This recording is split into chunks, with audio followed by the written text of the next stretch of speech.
Voilà, ça va vite gaver.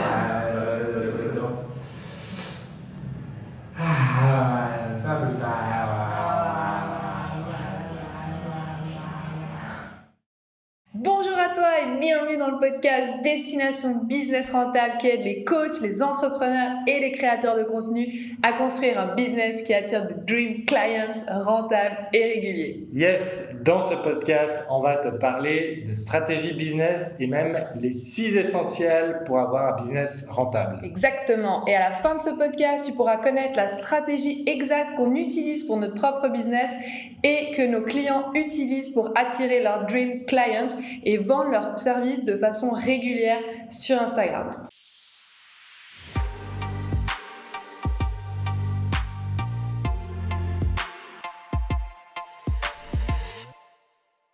Voilà, si tu ne travailles pas ces 6 essentiels, le problème c'est que les gens ne vont pas savoir exactement ce que tu fais, ce qui va être égal à de la confusion. Et dans l'esprit humain, dès qu'on est confus, dès qu'on a un doute, c'est égal à pas de vente. Les gens sont suspicieux, ils ont l'impression qu'ils vont se faire avoir ou quelque chose comme ça. Mais quand il y a confusion, c'est égal à pas de vente. Ils vont pas comprendre pourquoi. C'est avec toi qu'ils doivent bosser et pas avec quelqu'un d'autre. Et justement, ils vont aller plutôt vers la concurrence au lieu de travailler chez toi. Il va y avoir des conséquences pour toi et ton business. Tu vas avoir du mal à vendre tes produits. Ça va être compliqué, ça va être dur de vendre tes services. Créer du contenu aussi sur les réseaux sociaux, ça va être compliqué parce que tu vas pas savoir quel angle aborder, tout ça. Et ceux qui auront envie de recommander, même tes amis ou des gens qui ont travaillé avec toi, auront du mal parce qu'ils ne sauront pas exactement comment le faire, quels mots utiliser, qu'est-ce que tu fais exactement, et ça rend tout le processus très compliqué. Donc, si tu n'arrives pas à vendre aujourd'hui ton service ou tes accompagnements, c'est sûrement parce que un ou plusieurs de ces 6 points n'est pas au clair ou n'est pas optimisé.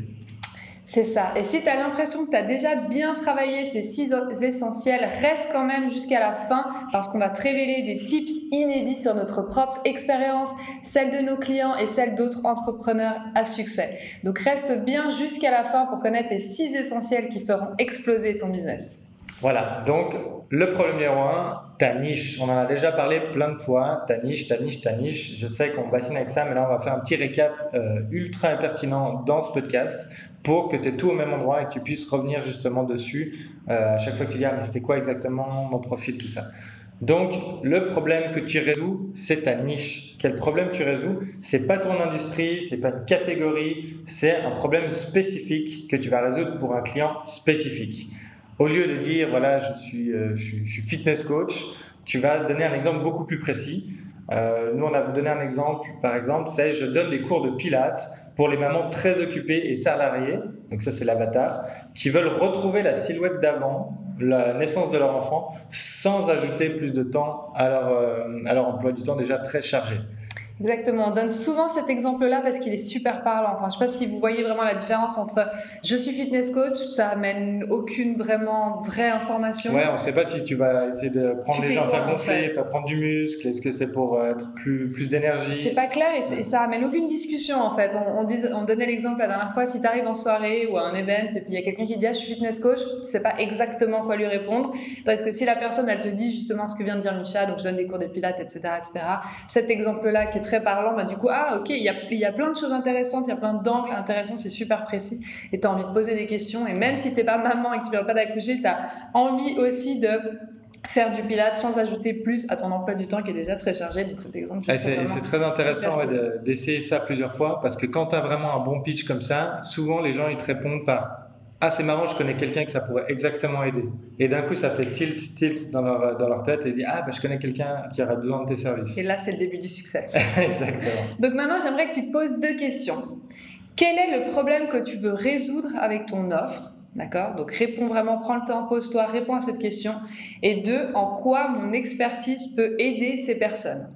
Voilà, les actions liées à ça, c'est vraiment de trouver le problème vraiment douloureux de tes potentiels clients. Donc ça, il faut faire l'étude de marché, définir la situation avant et la situation après, comme on dit, le point A, le point B, avec les obstacles que tes potentiels clients rencontrent au milieu, justement, et casser ces obstacles en créant un pont. Ça, c'est vraiment ton business qui crée un pont entre la situation actuelle et la situation désirée. Donc ça, c'est ton offre, c'est ton business qui doit faire ce pont. Ce qui est vraiment important de retenir là-dedans, c'est que le but, c'est pas de rester bloqué dans une niche. L'objectif ici, c'est d'abord de dominer un marché, c'est vraiment d'être le meilleur dans un domaine et ensuite de l'élargir. Ça va être beaucoup plus facile comme ça parce que tu vas pouvoir rapidement gagner de l'argent et rapidement te faire connaître, alors qu'à l'inverse, ça prend beaucoup plus de temps et beaucoup plus de fonds.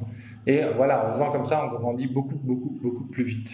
Exactement. Et maintenant, je vais te partager un petit peu de notre expérience avec Mixed Agency. Donc, pendant longtemps, on a eu du mal à se nicher. Donc, c'est-à-dire qu'on a eu du mal à choisir un seul dream client avec une seule problématique. On avait des pensées limitantes qui nous faisaient croire que si on était trop ciblé, on ne pourrait pas toucher suffisamment de monde et du coup, on gagnerait moins d'argent. Et d'ailleurs, c'est plutôt logique. On se dit, mais attends, si je me niche trop, du coup, je vais parler, imaginons comme maintenant, c'est ciblé justement uniquement sur les coachs. Ok, mais s'il y a d'autres gens qui ne sont pas coachs et comment je vais faire en fait? Moi, j'ai envie d'aider ces gens aussi. Donc, on avait vraiment ces pensées limitantes et on voit nos coachés les ont énormément. Et j'aimerais savoir si tu te reconnais. Si oui, tu peux le mettre en commentaire. On aimerait vraiment savoir comment ça se passe pour toi. Et là, sache que... Ouais, pardon, mais il y a aussi vraiment la peur de s'ennuyer aussi, de se dire genre, je vais devoir faire que ça et tout. C'est difficile, il y a plein de raisons émotionnelles qui sont difficiles. On a l'impression qu'on se restreint trop. Et si c'est oui, si tu te reconnais là-dedans, sache que c'est totalement normal. Il y a vraiment énormément de gens qui ont cette peur d'être trop ciblés. D'ailleurs, je dirais franchement tout le monde, quoi. Beaucoup de monde passe par là. Beaucoup de monde, ouais. Donc, les gens vraiment se disent, et tous ces gens, comme je le disais, que je vais pas pouvoir aider, parce que voilà, on a envie d'aider, et si c'est que les coachs, je pourrais pas aider, par exemple, les autres entrepreneurs, etc. Et ça nous arrive aujourd'hui, il y a des personnes hyper intéressantes avec une vraie mission de vie qui viennent nous voir, vous pouvez me coacher, etc. Et on est obligé de dire non, parce que maintenant, c'est vraiment ciblé uniquement que sur les coachs. Donc voilà, c'est un choix, mais c'est un très bon choix. Donc le résultat, nous en tout cas, ça a été une grosse erreur. Ça nous a fait perdre énormément de temps, ça nous a fait perdre beaucoup d'argent aussi, un manque à gagner. Ça nous a fait tourner en rond, on avait un manque de focus, on avait de la difficulté à créer du contenu qui était vraiment pertinent pour notre audience parce qu'on était beaucoup trop large. Voilà, donc j'espère que notre expérience pourra te convaincre qu'il faut que tu te niches. Maintenant, passons au deuxième essentiel, ton dream client. Alors celui-là, j'adore en parler. C'est ton avatar. C'est la personne avec qui tu as envie de travailler, qui a un problème que toi, tu peux résoudre grâce à ta solution, donc grâce à ton expertise. Les questions maintenant que j'aimerais que tu te poses. Avec qui as-tu envie de travailler? Donc voilà, tu te poses, tu fermes les yeux, tu te demandes, ok, c'est qui mon dream client? C'est avec qui que j'ai envie de bosser? Quel genre de personne te fait vibrer? Pour qui est faite ton offre? Qui est ton dream client? Et demande-toi aussi qui est ton nightmare client. Ça, c'est la personne avec qui tu n'as surtout pas envie de travailler. Parce que l'objectif ici, tu es entrepreneur, coach, créateur de contenu, tu n'as pas envie de te créer un job de salariat. Toi, tu as envie de bosser avec des clients. Tu as envie que le matin de te lever avec cette étincelle où tu as envie d'aller voir tes clients, tu as envie de faire des calls avec eux, etc., quel que soit ton job. Et l'objectif, c'est vraiment de trouver ici ton dream client. Ah ouais, des gens avec qui tu as vraiment envie de bosser, ça change vraiment. Ouais, ça change toute la dynamique et toute l'énergie que tu mets dans ton business. Les actions pour toi, pour faire ça, c'est vraiment définir un avatar principal. Je sais qu'au début c'est difficile, mais commencez par un. Je vous assure qu'on le dit, nous on l'avait entendu au début, on disait mais nous on peut en faire 2 ou 3. Non, commence par un vraiment, ça va vraiment te faire aller beaucoup plus vite. Un avatar principal qui possède un problème douloureux, découvrir ses désirs et ses challenges. Déjà c'est beaucoup de boulot, bien connaître son avatar. Et il faut justement le connaître sur le bout des doigts et de faire une étude de marché efficace dans ce sens-là, justement. Exactement. Et pour donner un exemple, par exemple, un avatar principal, par exemple, nous, on s'est ciblé sur les coachs. Alors, au début, ça me paraissait trop ciblé, mais en fait, finalement, il y a des dizaines et des dizaines de coachs. Il y a fitness coach, il y a coach de carrière, coach de vie, coach holistique. Rien que dans coach de vie et coach holistique, il y a déjà plein de sous-catégories. Donc, voilà, sache que ce sera jamais trop ciblé. À chaque fois que tu ouvres une porte, derrière, il y a plein d'autres portes. On adore donner cet exemple-là. Donc, la porte, c'est l'avatar. Donc maintenant, faire une étude de marché efficace, c'est super important parce que tout va être basé là-dessus. Donc, comment réaliser une étude de marché efficace, c'est ce qu'on va voir tout de suite. Donc, comme je le disais, c'est vraiment une étape primordiale. Pourquoi? Parce que c'est super important de connaître ton client cible sur le bout des doigts. Si tu ne le connais pas, comment tu vas créer du contenu pour lui? sur Instagram ou sur les réseaux, comment tu vas créer une offre vraiment tailor-made, comment dire, sur mesure, j'ai les mots en anglais maintenant, sur mesure pour lui, comment tu vas faire pour l'aider concrètement si tu ne le connais pas sur le bout des doigts. Il faut vraiment connaître ton avatar, je le répète, comme si c'était, je sais pas moi, ta meilleure amie, ta copine, ton pote. Mieux que ta mère. Voilà, mieux que ta mère, exactement. Donc, quelles sont les actions? Les actions, c'est de préparer un formulaire. Par exemple. Ouais, c'est par exemple justement de poser des questions via un form, comme un Google Form, ça marche très très bien, à ton potentiel client.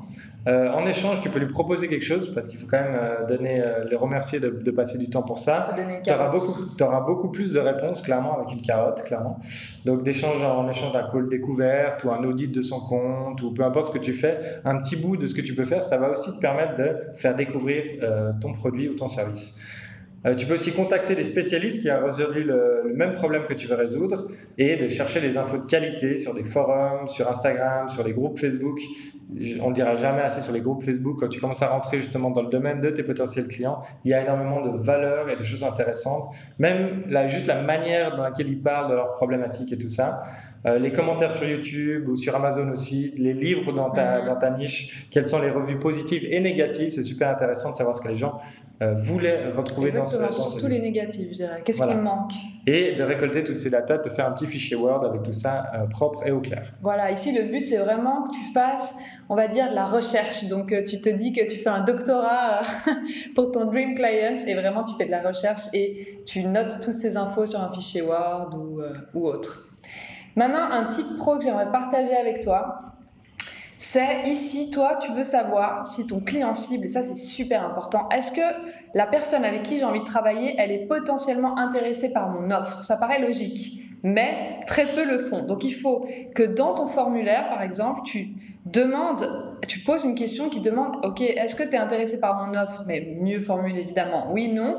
Ok, et est-ce que tu es prêt à payer pour ça? Ça, c'est super important. S'il n'y a pas de rentabilité, ton business, il va pas tenir sur le long terme, il va pas tenir dans la durée, il va jamais tenir face aux concurrents qui arrivent. Tous les jours, il y a des nouveaux concurrents. Donc ça, c'est super important, vraiment les deux. Ok. Et ça, c'est notre but en tant que business coach, nous, c'est vraiment de t'aider à viser cette rentabilité pour que tu puisses, comme je le disais, durer dans le temps. C'est vraiment notre plus gros souci, c'est ça, la rentabilité. Vraiment, je sais que tu dois certainement te dire, ouais, mais moi, je fais pas ça pour l'argent. Je sais, nous non plus, on fait pas ça pour l'argent. Je sais que tu as une mission de vie et que tu as vraiment envie d'aider les gens, mais à un moment donné, il faut quand même être rentable, sinon vraiment, ton business, il va pas tenir dans le temps, je le répète, mais c'est super important. Ouais, il faut se dire que plus tu auras d'argent, plus tu pourras aider de monde avec ta mission. Et surtout, tu pourras déléguer les choses que tu détestes faire. Et quand tu dis justement, il faut leur demander s'ils sont prêts à payer pour ça, après il faut aussi bien sûr tester, parce que quand les gens disent une chose, après il faut le tester justement quand les gens sont vraiment Ah oui, parce que souvent les gens disent oui, je serais prêt à payer, mais en fait ils ne sont pas prêts à payer. Voilà, donc ça c'est l'étape numéro 2, mais c'est vrai qu'au début il faut déjà se demander, c'est déjà la bonne étape. Si les gens disent déjà à la base, je ne suis pas prêt à payer, c'est pas bon signe. Donc voilà, de notre expérience justement, si tu ne fais pas cette étude de marché de façon efficace, quand tu voudras lancer un programme, ça risque de faire un flop.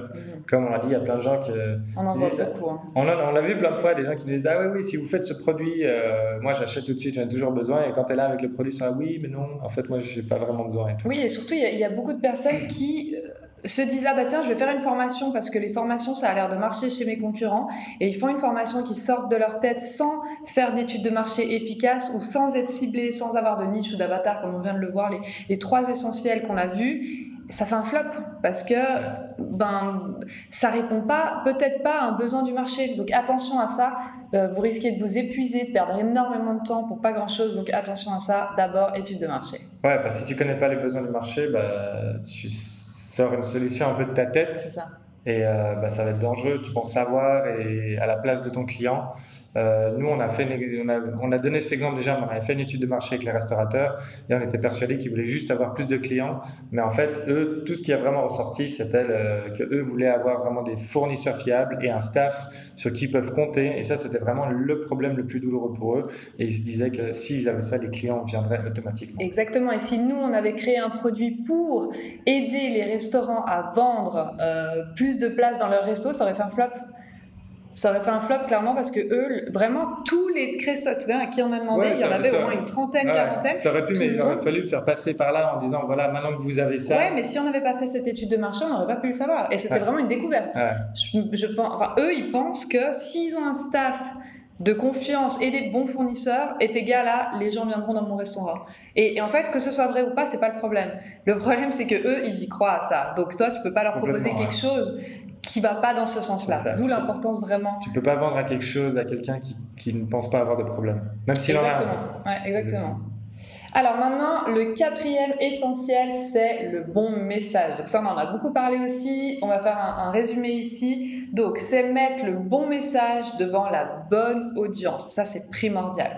Tu dois être capable de communiquer en une ou deux lignes ce que tu offres exactement et le dire aux bonnes personnes. D'accord ? Donc ça, comme on le disait avant, il faut être au clair sur ton avatar, il faut être au clair sur ta niche, il faut avoir fait une étude de marché efficace.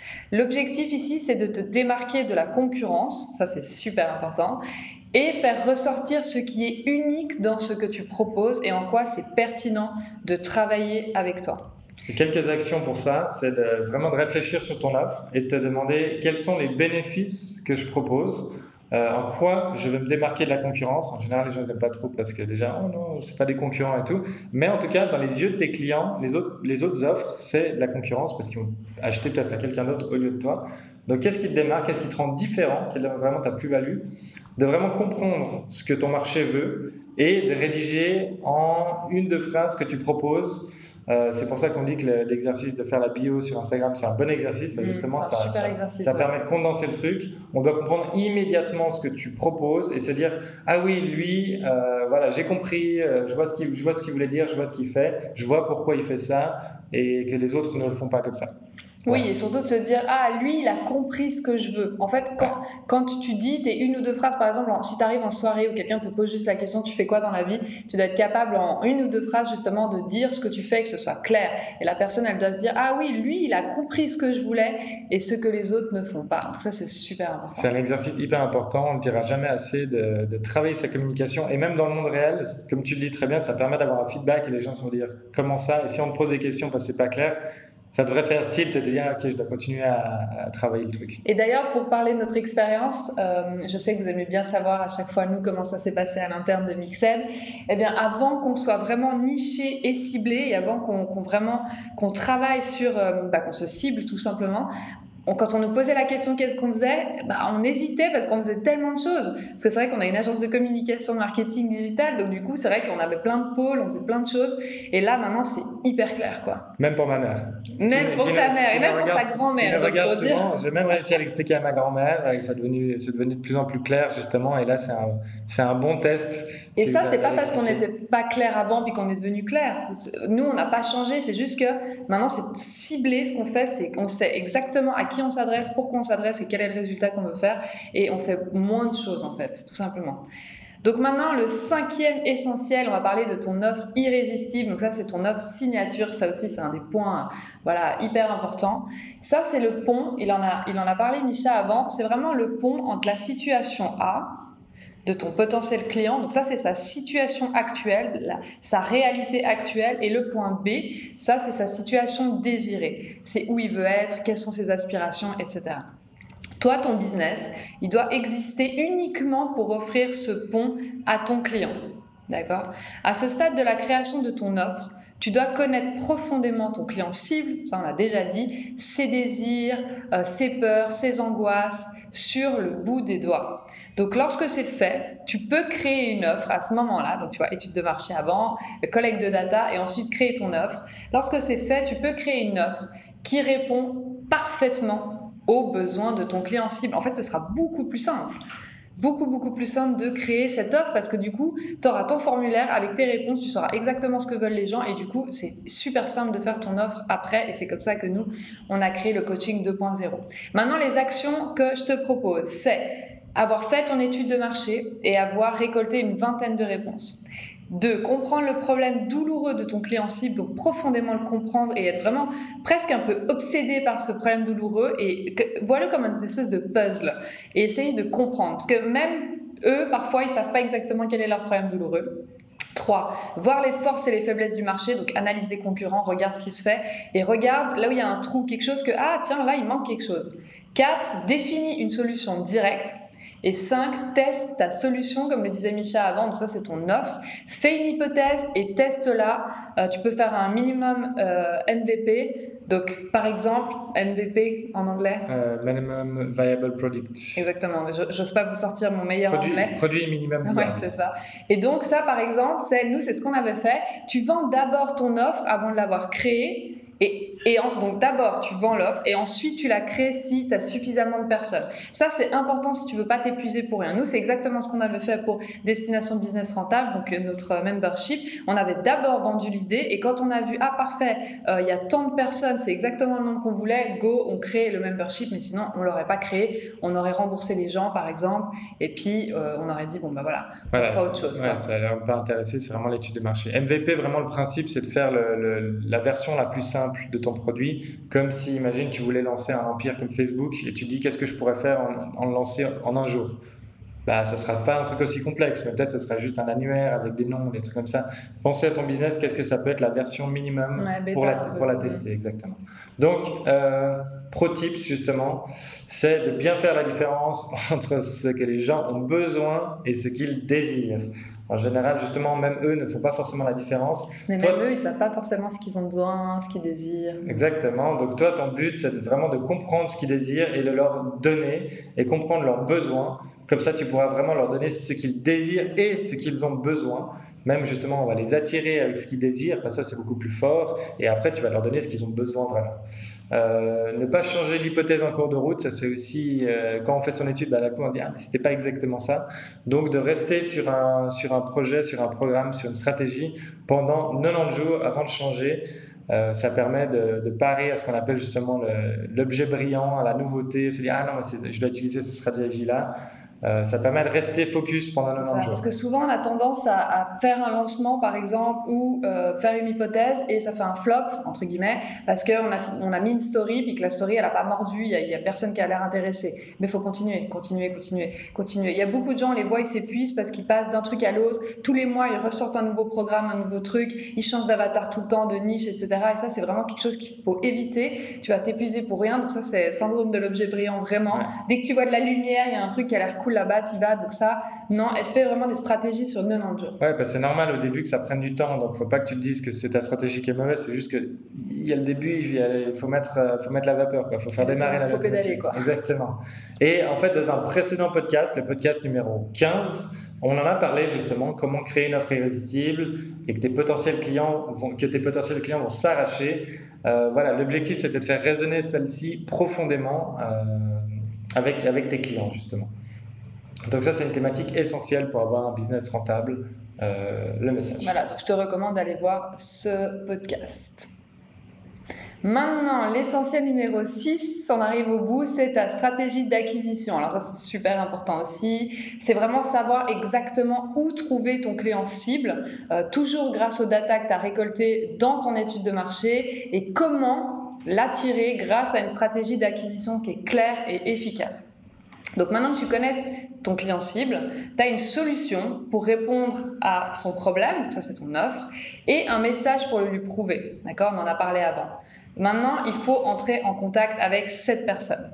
Donc l'objectif ici, c'est d'acquérir des clients de manière efficace et rentable parce que l'acquisition, c'est ce qui coûte le plus cher. Ouais, et les actions justement pour faire une bonne acquisition, c'est de découvrir justement grâce à ton étude de marché les habitudes de ton client. Vraiment savoir sur quel réseau social il va, où il passe le plus de temps, comment il se comporte, ses habitudes d'achat, où il achète le plus justement. Est-ce qu'il achète en général sur les réseaux sociaux? Est-ce qu'il voit à travers des pubs? Même dans les ads, tu peux voir aujourd'hui quel groupe par exemple justement si les ados en 18-24 ans cliquent beaucoup sur les pubs, surtout si tu as un public très spécifique, tu peux voir combien de clics sur les pubs. Est-ce que les gens achètent plus à travers les newsletters, à travers les articles de blog, est-ce que c'est par recommandation, etc. Vraiment comprendre, est-ce que c'est des recommandations dans les groupes, où c'est qu'ils trouvent leur info et quelles sont les formations qu'ils achètent et tout ça. De notre expérience, ça dépend vraiment de ton client cible et de ton domaine. On a vu vraiment des gens qui utilisent justement différentes matières, différents hacks pour trouver justement, connaître encore mieux leurs clients. Instagram, c'est un bon endroit pour vendre. Vraiment, on le répétera jamais assez. Certains gagnent des millions et des millions d'euros. Nous, c'est une des principales sources d'acquisition, c'est grâce à Instagram. On adore parce qu'on a ce côté message privé, on peut directement discuter avec les gens. C'est ça, en fait, je trouve que c'est le réseau social où on est le plus proche des gens, en fait. Ouais. Et c'est cool, il y a une bienveillance, c'est pas comme Twitter où les gens ils se défoncent, ils s'envoient des vannes. On se croirait chez les bisounours, moi j'aime bien. Ouais. Les newsletters fonctionnent très bien aussi, surtout pour les compléments d'information, pour pouvoir rappeler des offres, etc. etc. L'objectif ici, c'est de choisir ce que tu veux et ce que tu aimes faire le plus. Si tu n'aimes pas écrire, par exemple, on ne te conseille pas de te lancer dans la rédaction d'articles, dans le SEO et dans le blogging. C'est logique. Ça paraît bête, mais il y en a qui le font parce qu'ils se disent « Ah, mais ça a marché chez mes concurrents, il faut que je le fasse » et ils se forcent. Et en fait, non, fais vraiment quelque chose qui te plaît. Si tu aimes faire des vidéos YouTube, si tu aimes t'enregistrer, si tu kiffes ça, fais ça. Et si tu aimes écrire, go, écris, article de blog, newsletter. C'est exactement ça. Et puis il y a des gens qui disent « Ah, mais moi j'ai envie de lancer un business et puis de faire un business avec Instagram, mais j'aime pas me filmer, j'aime pas montrer mon visage. » Ouais, dans ce cas-là, utilise pas un réseau social justement, peut-être fais plus d'articles, ou tu peux faire, il y a beaucoup de gens qui font quand même sur Instagram mais sans montrer leur visage, c'est possible aussi. C'est juste de réfléchir en fonction aussi de toi, ce que tu aimes faire.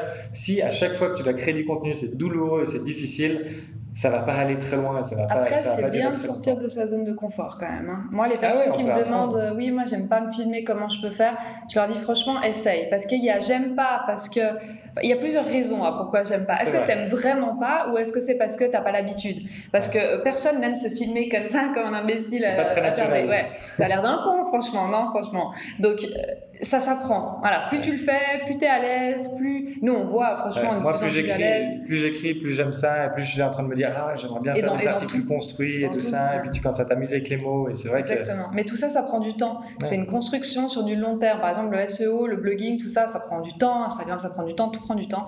Mais il faut t'y tenir. Donc, je compte sur toi. Maintenant, la théorie c'est bien, la pratique c'est mieux. Si tu es l'un de nos membres adorés de Destination Business Rentable avec qui on travaille ces concepts en profondeur, tu sais que les exercices t'attendent déjà sur la plateforme pour t'aider à travailler ces 6 essentiels pour avoir un business rentable et qui dure dans le temps. Et si tu ne fais pas encore partie de nos membres, mais que tu aimerais travailler ces concepts, chaque semaine, on approfondit le podcast avec des fiches de travail sur une plateforme pensée pour avoir un maximum de résultats. La plateforme, elle est exceptionnelle, elle est ludique, elle est concrète, elle est top. Ouais, ça donne vraiment envie. Donc maintenant, fonce t'inscrire. Le lien se trouve dans la description ci-dessous. Si jamais je te donne le site, c'est destinationbusinessrentable.com. Sans point, sans rien, c'est tout droit. Voilà, en un mot. On espère vraiment que ce podcast t'a plu. Ne rate pas le podcast qui sort jeudi prochain et on dit à bientôt. Bye bye. Bye bye.